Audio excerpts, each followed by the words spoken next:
Hillsong Conference. You can take your seats. It is an honor and a privilege to be speaking with you today. I met Jesus as a 15-year-old in Hillsong Church. And in this very altar, on a Sunday night service, I heard God call me into ministry. That led me to go back to uni and do postgraduate studies in counselling and a Master's of Sexual Health. I have spent the last 14 years in the field of sex and relationships. I did not grow up wanting to be a sexologist. I didn't even know what that was, but God called me to this field. And young people, dating, single people, adults in the room today, if there's one thing I can tell you, I want you to know this, that you are created for intimate relationships. And intimacy is not the same as sex. My mission is to help us value intimacy in our relationships, which is a real challenge in our 21st century culture. Let me tell you why. The battle with 21st century culture is individualism. It promotes a self-centered, self-gratifying approach to relationships. It's about me first. I do whatever makes me feel good. The priority is my pleasure, my rights, my needs. Don't challenge me. I know what is best for me. The common denominator is me. Hypersexualization treats people as an object, using sex as a commodity. It is about a short-term, quick fix, feel-good in the moment experiences over long-term commitment. Using sex as a transaction to get what you want, void of any emotional attachment. It devalues sex the way that God created it. And digital dependence fosters connections through screens. We rely on our phones to connect rather than face-to-face interactions. Messages, likes, notifications, they connect us 24/7, yet our relationships are less rewarding, more superficial, and lack depth, and ultimately intimacy. The impact of the culture is that relationships become transactional, superficial, and focused on what I gain. And this results in an increase in loneliness and isolation. 1 in 5 Australians say they often feel lonely. Take a look around, 1 in 5.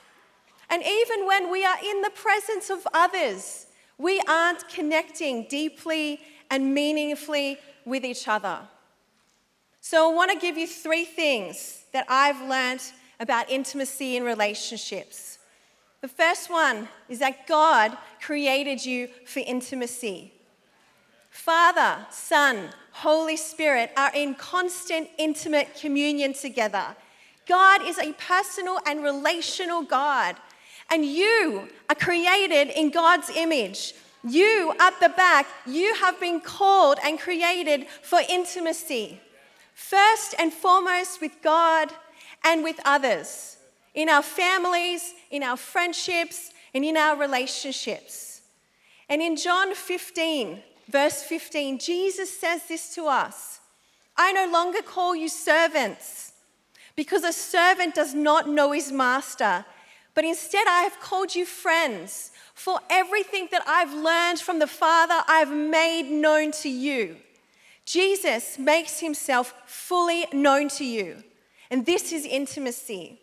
Jesus shares completely who he is, and he holds nothing back. All of his heart, all of his mind, all of his love. And he models to us how we are to relate to him and to others. It is deep, it is vulnerable, it is intimate, and it is beautiful. Intimacy is reserved for the few, not the many. Jesus had Peter, James, and John.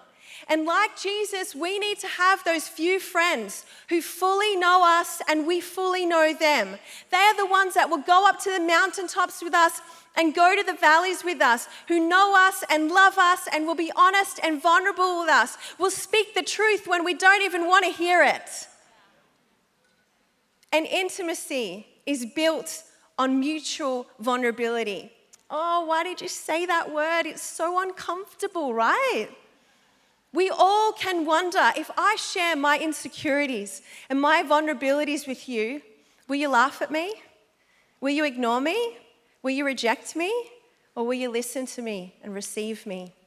If vulnerability had words, it would say, do you accept me?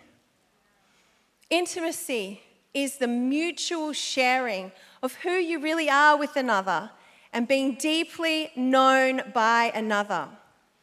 And when we are both mutually vulnerable, when we both share our authentic selves, and in that place we meet each other with validation and acceptance, our relationships go beyond the surface. And as we share who we really are with one another, intimacy grows. So how intimate are your relationships?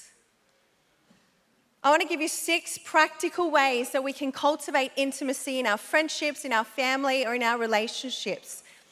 The first one is recreational intimacy. It is discovering the experiences and the activities that bring each of you joy, fun, and adventure, and sharing them together. It is spiritual intimacy. It is sharing honestly about the condition of your heart, what God is challenging and convicting you about and revealing to you, and choosing vulnerably to ask for prayer and support for those deep places. It is intellectual intimacy, a curious desire to know the other person's perspectives, to know their life experiences and their core values. It's about knowing their thoughts and their ideas and their passions that bring deep meaning into their life. Emotional intimacy is about being emotionally available to actively listen, to empathize and validate. It is creating a safe space to explore dreams, hopes, fears, and insecurities that we hold deep in our heart, the deep ones.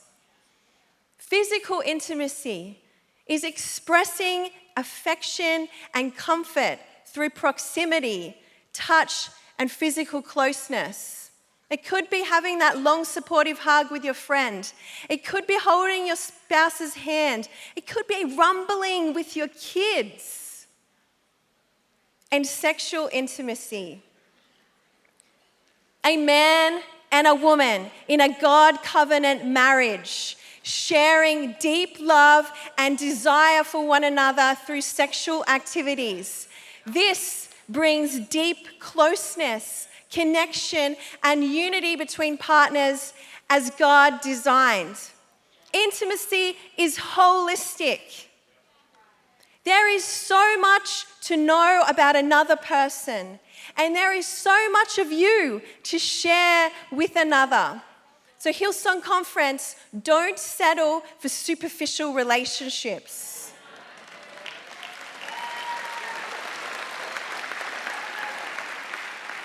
We, as the church, can build a culture of intimacy in relationships, and we can show the world the way that God designed relationships. I want to encourage you to follow Jesus' example and allow others to fully know you.